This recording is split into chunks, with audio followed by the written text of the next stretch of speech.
Hi, since we are trying to understand why whitelisters or Sharia compliant investors are getting more into wealth maximization than ever before, another important factor is that the understanding about the concept of zakah has changed in the past 10 to 15 years thanks to the improvement or the contribution of Islamic theologies in making the population understand the, the scope of zakah.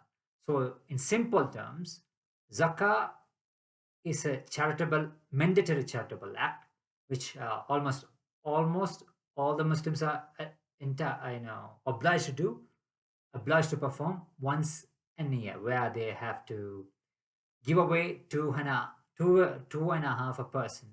That means 2.5% of their surplus wealth after a calendar year to or on charity.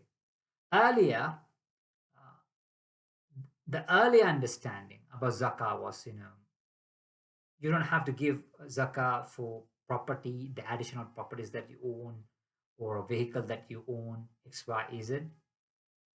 Rather, they had a very naive understanding, or a narrow understanding, where they thought, they should give zakah only for the surplus cash or the cash equivalent amount which they have during the end of a zakah calendar year.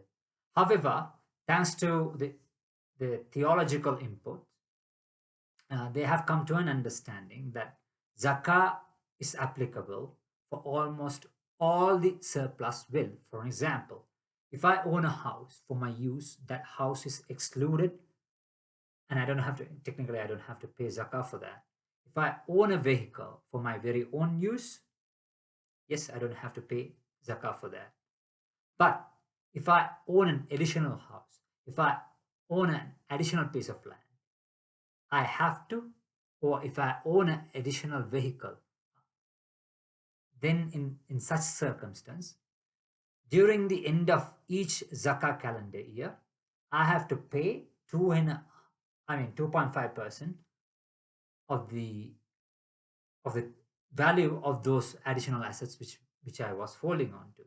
So technically, as I have said in the previous video, the conventional psyche of Sri Lankan Muslims have been right now. They always want to invest in property X, Y, Z. So technically, it doesn't.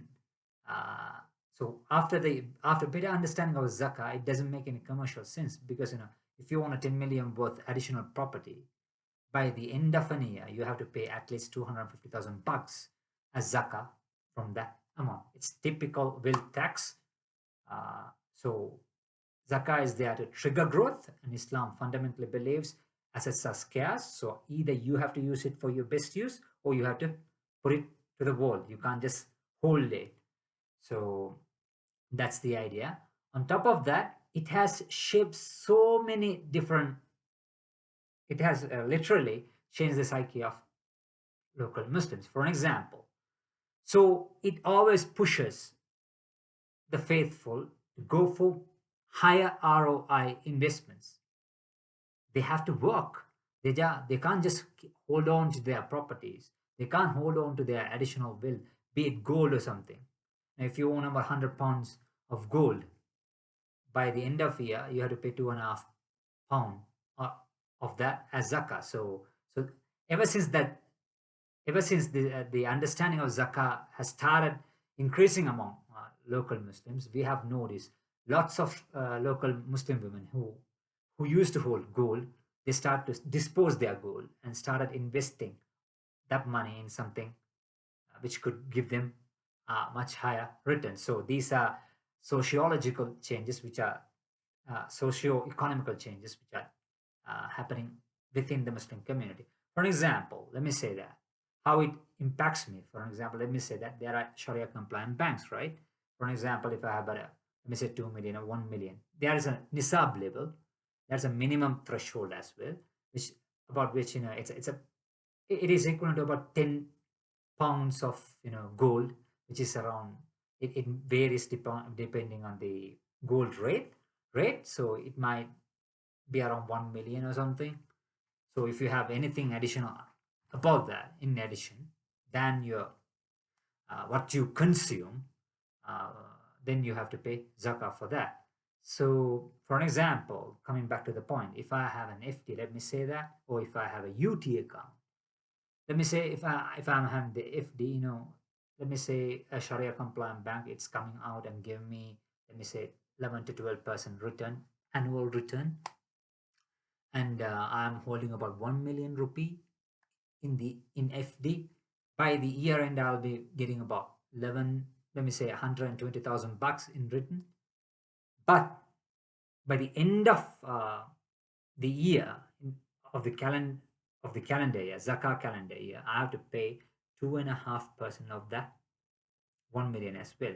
So technically, my return comes down way below 12%. So even for Sharia compliant banks, it's quite hard to attract uh, faithfuls into their FDs, because the net return which they get is far below than the inflation rate. So technically, uh, they have to go beyond this comfort zone and they have to look for more opportunities. That's what we say. They are coming towards capital market than ever before. And trust me, this understanding is increasing among Muslim population like never before. Their pool of zakah amount, earlier they have narrowed it down for a very few elements. Now it has expanded, so they have to give zakah. It's a typical modern age wealth tax which almost all the modern contemporary, I would say, progressive economists recommend. Zakah is the growing, it's a growth trigger. So it has come in, so it has entered Sri Lankan Muslim psyche.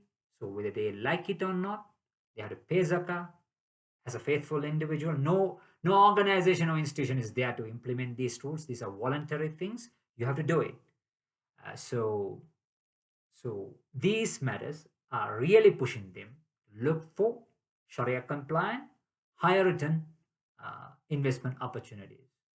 So this is another small clip to give you an understanding why whitelisters are getting into the market and why we can expect more whitelisters in getting into the market in future as well. Thank you. Bye.